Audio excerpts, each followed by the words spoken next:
Тогорочний 32 дні Миколи Микочиша у своїй другій частці почали Nješka з промоцію dvojazičnej knjižki poeziji Sonji Papuga Dumki Miljeca misli Milete, котра активний член Društva za ruski jazik, literaturu i kulturu.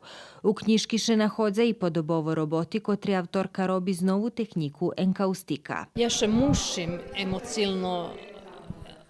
emotivno viražovac, či to pisanje, či to slikanje, enkaustika, či to fotografija, бо съм уж даскали роки успішна і у фотографії.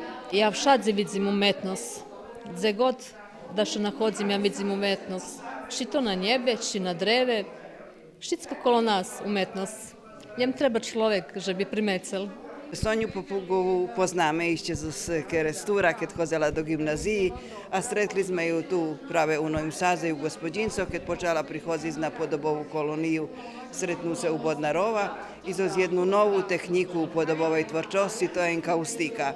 I bar sme še zradovali, že je bila každý rok naš učašnik. Промоція книжки, котра вийшла іще 2020 року, неодлуга буде отримана і у Миклошевцях у Хорватській.